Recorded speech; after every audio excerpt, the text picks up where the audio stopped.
Latinoamérica 2.0 aquí en Radio Universidad de Guadalajara. Muchísimas gracias a todas las personas que nos están acompañando a través de las distintas plataformas en las que transmitimos este programa, la vía tradicional 104.3 de frecuencia modulada y también en todas nuestras plataformas, redes sociales, Twitter, Facebook y nuestro canal de YouTube y también la página de medios de la Universidad de Guadalajara. Vamos a la línea telefónica para saludar y agradecer a César Pérez Verónica, maestro en Derecho, abogado experto justamente en derechos humanos, que nos tome esta llamada. Queremos conversar y conocer la lectura, el análisis de César Pérez Verónica acerca de cómo está terminando el gobierno de Enrique Alfaro en esta materia. César Pérez, ¿cómo estás? Muy buenas tardes.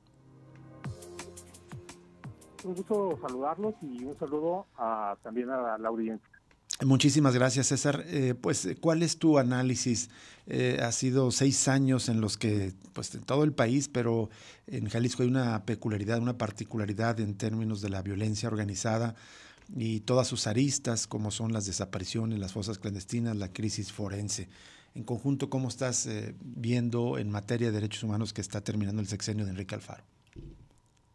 Sí, a mí me llama mucho la atención la capacidad para sorprendernos de que cada gobierno supera a otro en cuanto a la corrupción, la impunidad y una serie de situaciones en que no vemos que se garanticen derechos a quienes habitan y transitan en Jalisco, ¿no? Y pues bueno, Alfaro se va a caracterizar por ser uno de los peores gobernadores que hemos tenido en Jalisco, y vaya que es mucho decir, tomando en cuenta que hemos tenido a muchísimos, como por ejemplo Francisco Ramírez Acuña, Claro. Emilio González, Aristóteles Sandoval, y ya no digamos los pasados, ¿no? Entonces, hay que recordar que Enrique Alfaro llega, pues bueno, con toda esta carga de una persona totalmente intolerante hacia los medios de comunicación, hacia quienes no están de acuerdo con sus acciones, con su decir, y pues bueno, eso pues contrae como consecuencia una serie de represiones, de hostigamientos, y pues bueno, hay que recordar que cuando ingresa a gobernar ese estado, pues bueno, particularmente los medios de comunicación y algunos periodistas en particular son objeto de este tipo de amenazas y hostigamientos, ¿no? Uh-huh. Entonces, Esto... si eso le sumamos a que también, no solamente con detractores políticos, sino también hacia víctimas y familiares de violaciones a los derechos humanos, pues entonces la cosa todavía se pone peor. Así es. César Pérez, ¿cuáles serían, desde tu punto de vista, digamos, ya mencionas esta peculiaridad en el estilo particular de ejercer como político profesional de Enrique Alfaro, de cuestionar a quienes no coinciden con él, sean otros políticos, pero especialmente con los medios de comunicación, ya lo decías, pero lamentablemente tuvimos una arista muy grave que fue el asesinato de opositores políticos, el más reciente la semana pasada de Alejandro Gobel, un activista que se distinguió por ser muy crítico del programa de verificación vehicular. Sí, eso todavía agrava mucho la situación, porque son varias personas que han sido asesinadas o desaparecidas y que tienen una relación directa con el tema de los derechos humanos y derechos ambientales particularmente, ¿no? Hay que recordar que tenemos a Higinio Nidad, en aguas de Ayotitlán, que también primeramente fue desaparecido y después encontrado sin vida, ¿no? Entonces, sí es una larga lista que tenemos en Jalisco, y que, pues bueno, no hay autoridad que dé respuesta en ningún sentido, no solamente a las víctimas de delitos, sino a las víctimas de violaciones a los derechos humanos, como es el caso de las personas que actualmente se encuentran desaparecidas y que se calcula en más de 15,000 desaparecidos. Incluso no hay que olvidar que cuando llega Alfaro al gobierno, manda una terna al Congreso del Estado para designar al primer fiscal general que va a tener Jalisco, que se supone tiene autonomía, uh-huh. y con todo el apoyo del Congreso del Estado, excepto me parece que 3 diputados por ahí, nombran a Gerardo Octavio Solís Gómez como el primer fiscal, ¿no? Con un antecedente negrísimo en cuanto a las violaciones a los derechos humanos. Nada más hay que recordar en el periodo que estuvo como procurador de justicia en el gobierno de Francisco Ramírez Acuña, y particularmente los hechos ocurridos el 28 de mayo del 2004, ¿no? Entonces ese personaje pues lo rescata de las coladeras o no sé de dónde, pero pues para que se haga cargo de la Procuración de Justicia en Jalisco, y pues los resultados son muy claros.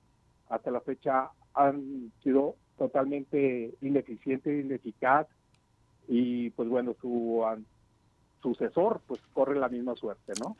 César Pérez, me gustaría preguntarte en particular sobre la crisis por desaparición de personas que tenemos en el estado de Jalisco. ¿Cómo la estás valorando, tomando en cuenta que con tu experiencia como defensor de derechos humanos has dado un seguimiento a esta situación de las desapariciones desde hace al menos unos 3, 4 sexenios?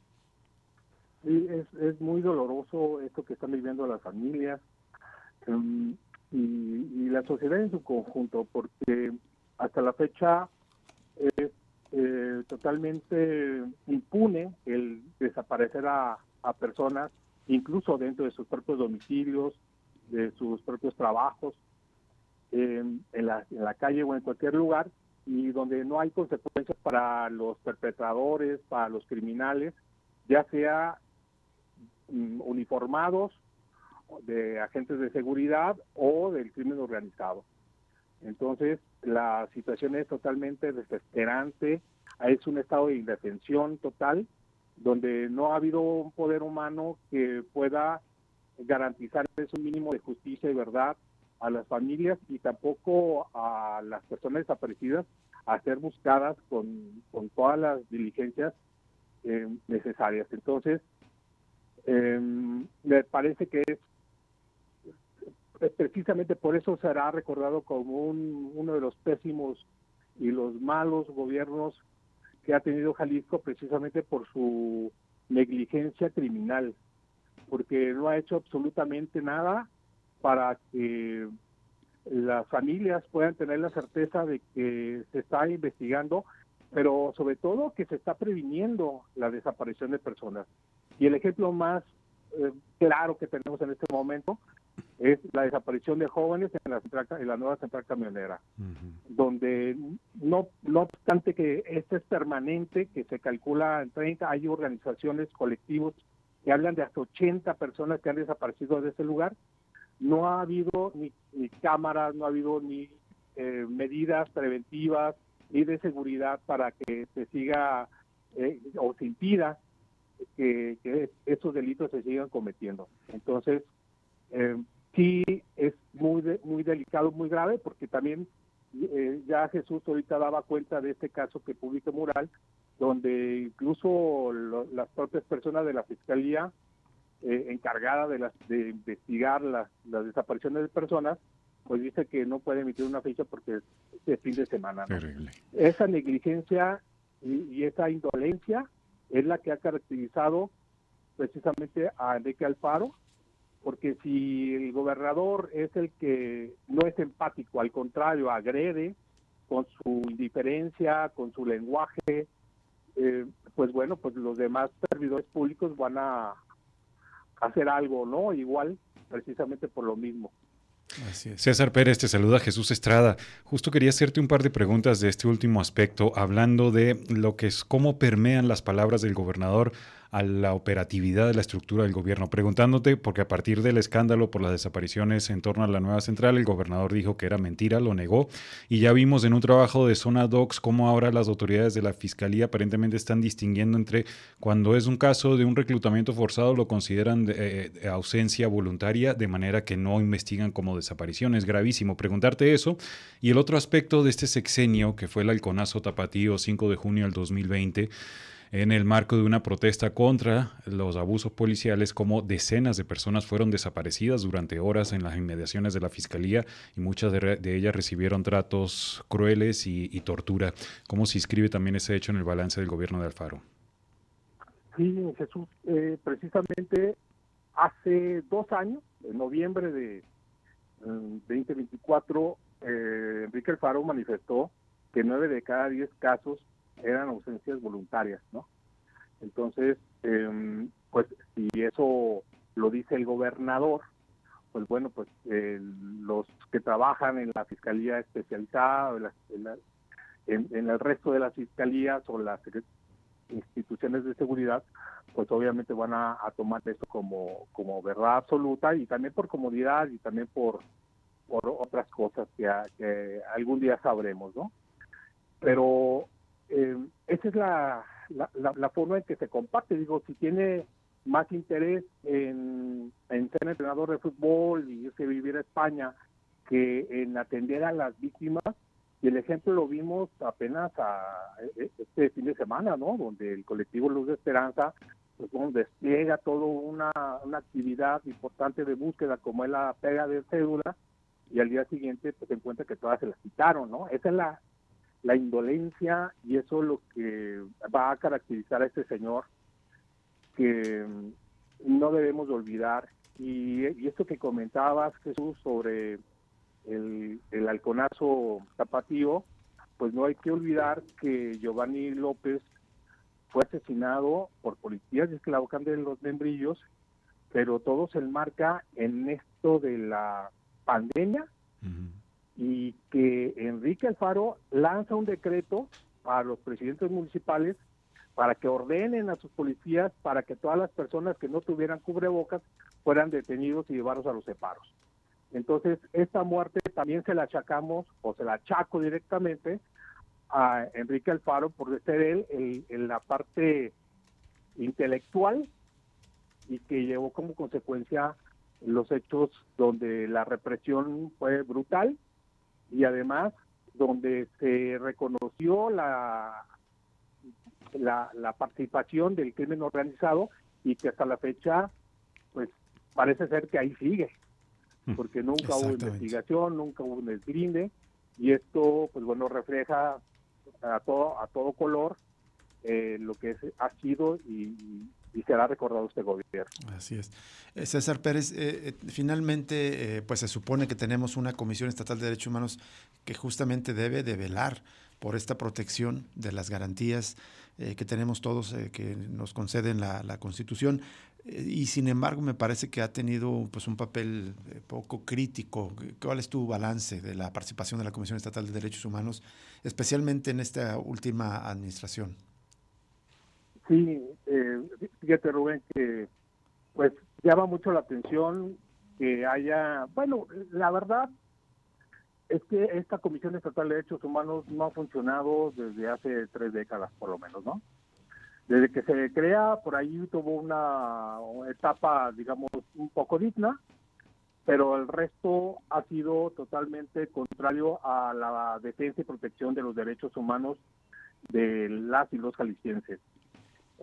Este nombramiento, creo, si no me recuerdo, solamente lo impugnó una diputada para que nombraran a Luz del Carmen Godínez, que hay que decirlo, es licenciada en Ciencias para el Matrimonio y la Familia en el Instituto Superior Juan Pablo II, ¿no? Entonces su gran virtud, digamos, entre comillas, pues ha sido trabajar en el DIF, pero en estos cargos no se elige a los perfiles adecuados, sino más bien a quienes conviene más que pongan en ese puesto, porque no hay que olvidar que esta comisión, que podría ser tan importante para la protección y el equilibrio del abuso del poder y la defensa de los ciudadanos y las ciudadanas, pues no ha sido como debe, sino más bien ha sido una agencia de colocaciones. Nunca voy a dejar de decirlo, porque pues la labor, el objetivo para el cual fue creado, pues la verdad hasta la fecha no ha sido pues bueno, digamos acorde ni coherente, ¿no? con lo que tendría que hacer, y eso es muy lamentable porque nos cuesta muchísimos recursos, muchísimos impuestos para pagar altos sueldos, para tener, no sé, una burocracia de más de 130 personas trabajando ahí, y que no están dándole respuesta a las personas. Esto es sí muy doloroso, muy indignante, y es parte de toda la estructura que tiene el Estado para seguir vulnerando los derechos y haciendo de las personas, pues bueno, más bien objetos que objetos de derecho. Bien, César Pérez, pues te agradecemos enormemente que nos hayas tomado esta llamada y nos compartas tu lectura, tu análisis sobre este tema tan importante, un balance de los derechos humanos en el gobierno que está terminando de Enrique Alfaro. Muchas gracias, César Pérez. Verónica. No, al contrario, y pues bueno, hay que estar muy al pendiente de esa supersecretaría que, claro, pues bueno, se ha creado, ¿no? En el caso del nuevo gobernador, y pues bueno, pues la verdad es que hay que ponerle mucho ojo. Sin lugar a dudas. Si te parece, próximamente nos contactamos de nuevo contigo, especialmente para platicar de este asunto, César. Encantado de estar con ustedes, Rubén, Jesús. Muchas gracias, César Pérez. Verónica, profesor universitario y experto en derechos humanos, durante muchos años ha acompañado a varios casos que se consideran como ejemplares o paradigmáticos en violaciones de derechos humanos. Hablando sobre todo de comisiones de derechos humanos, hoy está planteada la discusión de la renovación o no de Rosario Piedra a cargo de la Comisión Nacional de Derechos Humanos, algo que ha traído muchísimas críticas hasta del propio comité Eureka, viendo también un reflejo de lo que ha sucedido con la Comisión Estatal de Derechos Humanos. Terrible el papel de Rosario Piedra Ibarra al frente de la Comisión Nacional de Derechos Humanos, y vergonzoso que Morena, el actual partido gobernante, esté planteando incluso, pues ya la incluyó en la terna, ese es un hecho, la incluyó en una terna en la que no tenía las mejores calificaciones, incluso dejando fuera a alguien como Tania Ramírez, con quien hemos dialogado antes. Ella, Tania Ramírez, es incluso también víctima de la guerra sucia. Su padre está desaparecido y se ha distinguido también como una abogada ejemplar en la defensa de derechos humanos, especialmente de niños en este momento, y sin embargo, pues no, nada de esto cuenta para el partido gobernante. Nos vamos a una pausa y regresamos con una entrevista con Álvaro Delgado Gómez. Vamos a hablar con él pues de estos temas de la grilla nacional, la renovación de la dirigencia del Partido Acción Nacional. El domingo eligieron a Jorge Romero, alguien que ha sido acusado de participar en actos de corrupción, específicamente como miembro del cártel inmobiliario de la Ciudad de México. Nos vamos a la pausa y regresamos con la llamada.